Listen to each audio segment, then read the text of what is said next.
আমরা যদি বলতে চাই 3 ঘন্টায় উদয়ন কেন্দ্রে 35% মতো ভোট কাস্ট হয়েছে। এটি অসমর্থিত সূত্রে পাওয়া খবর। আমরা ডাকসু নির্বাচনের আরও খবর জানবো। ঢাকা বিশ্ববিদ্যালয় এলাকায় আমাদের সহকর্মীরা আছেন। শুরুতে যাব নূরে আলমের কাছে। নূরে আলম, আপনি যে কেন্দ্রে আছেন সেই কেন্দ্রে এখন ভোটার উপস্থিতি কেমন দেখছেন, আর এখন পর্যন্ত কি পরিমাণ ভোট কাস্ট হয়েছে জানতে পেরেছেন কিনা?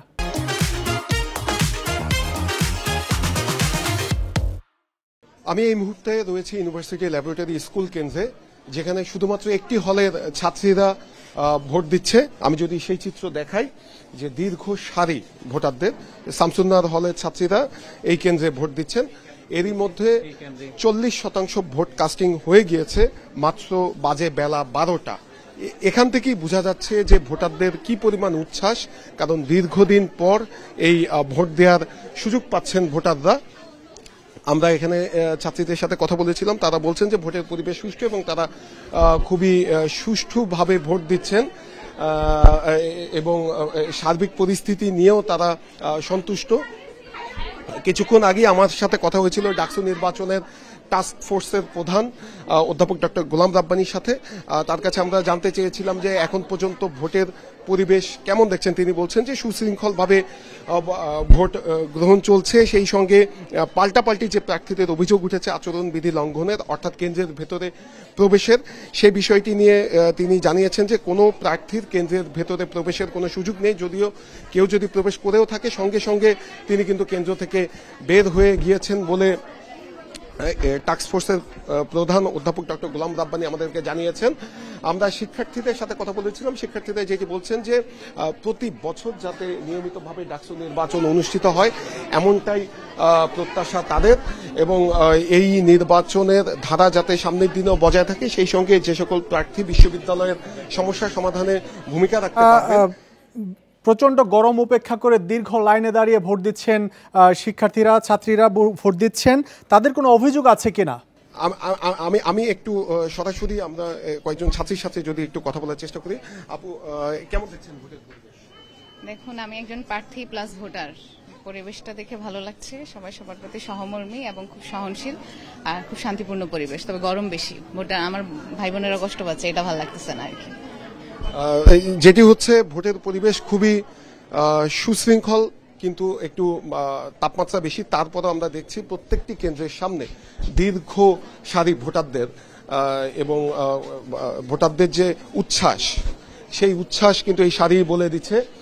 আর সেই সঙ্গে আরেকটু যদি আমি জানিয়ে রাখি যে মোট 810টি বুথে এই ভোট অনুষ্ঠিত হচ্ছে, 8টি কেন্দ্রে ভোট নেওয়া হচ্ছে। বিকেল 4টা পর্যন্ত এই ভোট গ্রহণ চলবে।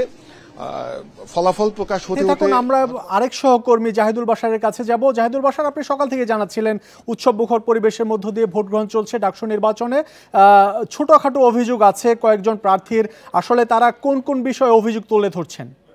দেখুন, আমি এই মুহূর্তে আছি উদয়ন স্কুলের যেই সামনে। এখানে লম্বা লাইনে অনেকেই ছিলেন সকাল থেকে নিয়ে। এই কেন্দ্রে 35%-এরও বেশি, আমরা মোটামুটি 3.5 ঘন্টার খবর পেয়েছি। এখানে যিনি রিটার্নিং কর্মকর্তা রয়েছেন প্রফেসর শামীম রেজা, কিছুক্ষণ আগে তার সাথে আমি কথা বলছিলাম, তিনি একটা অ্যাভারেজ হিসাব দিয়েছেন। সব এখানে মোট 4টি হলের, তো 4টি হলের এরকম ভোট কাস্ট হয়েছে। আপনি দেখতে পাচ্ছেন এখানে একেবারে এদিকে যেই জগন্নাথ হলের যেই মোড়, যেটি স্বোপার্জিত স্বাধীনতার যেই স্কয়ার যেটি সেই পর্যন্ত পুরো শিক্ষার্থীতে কিন্তু ভরপুর রয়েছে, অর্থাৎ অনেকেই এর অধিকাংশ ভোট দিয়ে ফেলেছেন। এখন আরেকটা গ্রুপ আসবে, আর যারা লাইনে রয়েছেন ভেতরে কিন্তু এই স্কুলের বেশ দীর্ঘ লাইন রয়েছে, কারণ একেবারে রাস্তা থেকে শুরু করে 2 তলা পর্যন্ত এরকম লাইনও আছে। তো যাই হোক, আপনি যেমনটা জানতে চাচ্ছিলেন যে অভিযোগ, দেখুন অভিযোগ মোটা দাগে প্রথম দিকে ছিল হচ্ছে পাল্টাপাল্টি অভিযোগ করেছে ছাত্র শিবির এবং ছাত্র দলের ভিপি প্রার্থী থেকে শুরু করে জিএস প্রার্থীরা, যে একেবারে এই লাইনে ভোট কেন্দ্রের 100 মিটারের ভিতরে কেউ লিফলেট বিতরণ করা বা নতুন করে ক্যাম্পেইন করতে পারবে না, কিন্তু সেখানে করা হচ্ছে যে লাইনটা আছে সেই লাইনের 2 পাশে দাঁড়িয়ে বা ব্যালট দেওয়া হচ্ছে, সেটি পাল্টাপাল্টি অভিযোগ এসেছে। এখন সেরকম অভিযোগ নেই, অর্থাৎ সেটি আমলে নিয়েছে রিটার্নিং কর্মকর্তারা এবং সাথে সাথে সেই ব্যাপারে ব্যবস্থা নেওয়া হয়েছে। ডেস্ক বসানো হয়েছিল, শিবির অভিযোগ করেছিল যে ছাত্রদলেরা ডেস্ক বসিয়েছে, আমরা পরবর্তীতে দেখেছি সেই ডেস্কও এখন আর নেই। এইখানে আরেকটি বিষয়, পরবর্তীতে সর্বশেষ যে ঘটনাটি ঘটেছে শারীরিক শিক্ষা কেন্দ্রে আবিদুল ইসলাম, ঢাকা বিশ্ববিদ্যালয় ছাত্রদল সমর্থিত যে প্যানেল, তার ভিপি প্রার্থী, তিনি সেখানে ঢুকেছিলেন এবং তার যে পর্যন্ত তিনি গেছেন বলা হচ্ছিল যে তিনি বুথের বাইরে একেবারে যে পর্যন্ত তার যাওয়ার কথা নয় একজন প্রার্থী হিসেবে সেই পর্যন্ত গিয়েছিলেন। এটি এই ব্যাপার নিয়ে অভিযোগ এসছে, গণমাধ্যমে এসছে। এই মিনিট 3-4 আগে এখানে ছাত্রদলের যে কেন্দ্রীয় সেক্রেটারি নাসির উদ্দিন, তিনি তার সাথে আমাদের কথা হয়েছে। এখানে তিনি বলছিলেন যে নির্বাচনী আচরণবিধি মেনেই তিনি যতটুকু যাওয়ার সেই পর্যন্ত গেছেন, এটিকে ভুলভাবে উপস্থাপন করা হয়েছে। আবিদও একই রকমের উত্তর দিয়েছেন। একই সাথে কিছুক্ষণ আগে এখানে যখন এসছিলেন তাদের সাথে লোকজন ছিল, হামিমের সাথেও ছিল এখানে শামীম রেজা অধ্যাপক, তিনি বলেছেন যে তাদেরকে যখন আমরা বলেছি যে এই লোক নিয়ে এই পর্যন্ত আসা যাবে না, তারা আর আসেননি।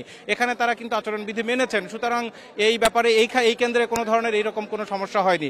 এগুলো ছোটখাটো অভিযোগ, কিন্তু এর বাইরে আমরা যদি সার্বিকভাবে বলতে চাই, এই মুহূর্তে যে পরিবেশ দেখছেন এটি একেবারে 2019 সালে যারা ভোট দিয়েছিলেন, যেই নির্বাচনে নুরুল হক নূর ভিপি হয়েছিলেন, সেই নির্বাচনের সাথে একেবারে আকাশ পাতাল পার্থক্য। আমার কয়েকজন শিক্ষার্থীর সাথে কথা হয়েছে, তারা বলছিলেন যে এত ভালো পরিবেশ এবং এত উৎসব মুখর, এত উপস্থিতি হবে এটা তারা অনেকেই বুঝতে পারেননি। যার কারণে আমি একটু বলতে চাই, এই মুহূর্তে আমাদেরকেও কিন্তু এরই মধ্যে অনেকে ফোন করছেন বা মেসেজ দিচ্ছেন যে আসলে ফলাফল কোন দিকে যাচ্ছে, কারা হবে, এই ব্যাপারে দর্শকদের খুব স্বাভাবিকভাবে প্রশ্ন থাকে। দেখুন, যেই ধরনের পূর্বাভাস আগে থেকে দেওয়া যাচ্ছিল, এখন যত সময় যাচ্ছে ডাকসু নির্বাচনে ভোটারের যে উপস্থিতি এবং ভোটের যে হিসাব নিকাশ, তাতে করে কিন্তু কনফিউশন বা সংশয় আরো বাড়ছে। মানে বলা মুশকিল যে আসলে কার দিকের পাল্লা ভারী হচ্ছে, কারণ এখানে হেভিওয়েট যারা ছিলেন প্রত্যেকেই কিন্তু মোটামুটি সবাই বলছেন যে তার দিকে ভোট টানতে পারছেন বা তারা সবাই জয়ের আশাবাদ ব্যক্ত করেছেন। তবে একটি গুরুত্বপূর্ণ বিষয়, কোনো প্রার্থী এখন পর্যন্ত সরাসরি আমাদের কাছে, আমি এখানে 3-4 জনের সাথে কথা বলেছি, ফলাফল মেনে নেব সেই বিষয়টি এখন পর্যন্ত সরাসরি কেউ উত্তর দেননি। সন্তোষ প্রকাশ করেছেন, কিন্তু বলেছেন আমরা শেষ পর্যন্ত দেখতে চাই কি হয়, পরিবেশ এরকম থাকে কিনা সেই পর্যবেক্ষণ আমরা করছি। জাহিদুল বাশার, আপনি আমাদের সাথে থাকুন। আরেক সহকর্মী জাহিদুল ইসলাম, তার কাছে যাব। জাহিদুল ইসলাম, আপনি যে কেন্দ্রে আছেন কি পরিস্থিতি দেখছেন? এই কেন্দ্রে হলের ভোটারদের বাইরে যারা ঢাকা বিশ্ববিদ্যালয়ের ছাত্র, যারা বাইরে থাকেন ছাত্রছাত্রী, তাদের উপস্থিতি কেমন দেখছেন? এই মুহূর্তে আমি রয়েছি ভূতত্ত্ব বিভাগে এবং এখানে একটি মাত্র হলের যে শিক্ষার্থী রয়েছেন তারা ভোট দিতে আসছেন, সেখানে কবি সুফিয়া কামাল হল। আমার পিছনে ঠিক দেখতে পাচ্ছেন যে ভোটাররা কিন্তু লাইনে দাঁড়িয়ে আছেন এবং এখন সকালে যেই ভিড়টি ছিল সেটিকে এখন কিন্তু কিছুটা কমেছে এবং এখন যারা আসছেন তারা কিন্তু খুব শান্তিতেই ভোট দিতে পারছেন। কিছুক্ষণ আগে আমরা দেখেছি যে প্রচন্ড রোদের ভেতরে কিন্তু এখানে দাঁড়িয়ে থেকে শিক্ষার্থীরা ভোট দেওয়ার জন্য দাঁড়িয়েছিলেন এবং তাদের জন্য বারবার রিটার্নিং কর্মকর্তাও কিন্তু আসছিলেন। তিনি কিন্তু দেখেছেন যে আসলে এই যে শিক্ষার্থীরা এত কষ্ট করে ভোট দিতে আসছেন, তাদের যেন কোনো রকম সমস্যা তৈরি না হয়, কোনো রকম বিশৃঙ্খলা না ঘটে, সেই বিষয়গুলো আর কি তিনি দেখার জন্য নির্দেশনাও দিয়ে গেছেন যে আসলে এই জায়গাতে কোনো রকম বিশৃঙ্খলা যেন না হয়। আরেকটি বিষয় যদি বলতে চাই, আপনি জানতে চেয়েছিলেন যে বাইরের থেকে যে শিক্ষার্থীরা আসছেন হলের বাইরে থেকে, আসলে হলের বাইরে থেকে এখানে প্রচুর শিক্ষার্থীরাই কিন্তু আসছেন, কারণ এখানে কবি সুফিয়া কামাল হল থেকে যে ভোটার সংখ্যা রয়েছে সেটি প্রায় 4,500 একটু বেশি এবং বাইরে থেকে যারা আসছেন তাও কিন্তু প্রায় 30% মতো। এবং আমরা কিছুক্ষণ আগে কথা বলেছি, এখানে প্রায় 42% ভোট ইতিমধ্যে দেয়া হয়ে গেছে এবং বাকি এই সকালে এখনো কিন্তু 3.5 ঘন্টা 4 ঘন্টাও পার হয়নি, এর মধ্যে 42% ভোট পড়া কিন্তু একটি বড় ব্যাপার। কারণ এতেই বোঝা যাচ্ছে যে আসলে ভোট কত সুন্দর হচ্ছে বা শিক্ষার্থীদের ভেতরে কি ধরনের আকাঙ্ক্ষা তৈরি হয়েছে। এই প্রথমবার যারা ভোট দিচ্ছেন তাদের ভেতরে সহ যারা লম্বা সময় ধরে ভোটবিহীন ছিলেন, যারা ভোট দিতে পারেননি, তারাও কিন্তু এই দেখতে আসছেন যে আসলে কেমন পরিস্থিতি চলছে এবং এই ভোট আসলে সামনে যে নির্বাচন রয়েছে সেই নির্বাচনে কিন্তু একটি প্রভাব ফেলবে এবং সেটি কিন্তু শিক্ষার্থীরা আমাদের বারবার বলছেন। আমরা শিক্ষার্থীদের কাছে জানতে চেয়েছি যে আসলে কোন প্রার্থীরা আপনাদের কাছে বেশি গ্রহণযোগ্য, আপনারা কিভাবে তাদেরকে বাছাই করেছেন। তারা আমাদেরকে জানিয়েছেন যে আসলে শিক্ষা ঢাকা বিশ্ববিদ্যালয় ক্যাম্পাস, হল এবং শিক্ষার্থীদের জন্য যারা ভালো কাজ করবে এবং যারা এর আগেও ভালো কাজ করেছে, যাদের ভালো উদ্দেশ্য ছিল, তাদেরকেই কিন্তু ভোট দিবেন তারা। এবং আমাদেরকে আরো একটি বিষয় তারা বলেছেন যে আসলে এবছর যেই ডাকসু নির্বাচনে যেই ভোটটি হচ্ছে সেটির মতো এর আগে কখনোই তারা এরকম শান্তি শৃঙ্খলায় ভোট হচ্ছে এরকমটি তারা দেখেননি এবং এর আগের যেই ভোটটি ছিল 2019 সালে, সেটি কিন্তু সে সময় কিন্তু নুরুল হক নূর বিজয়ী হয়েছিল এবং সেই সময়টি কিন্তু ছাত্রলীগ থাকা অবস্থায় কিন্তু নানান ধরনের অভিযোগ ছিল, নানান রকম আক্রমণাত্মক ব্যাপার ছিল সেগুলো কিন্তু এবার নেই। এবার যারা রাজনৈতিক প্যানেলে রয়েছেন তারাও কিন্তু শান্তিতেই তাদের ভোট চেয়েছেন এবং নির্বাচনের দিনও তারা কিন্তু সব জায়গায় আমরা আজকেও দেখেছি ক্যাম্পাসে সহ অবস্থান আছে রাজনৈতিক দলগুলোর মধ্যে।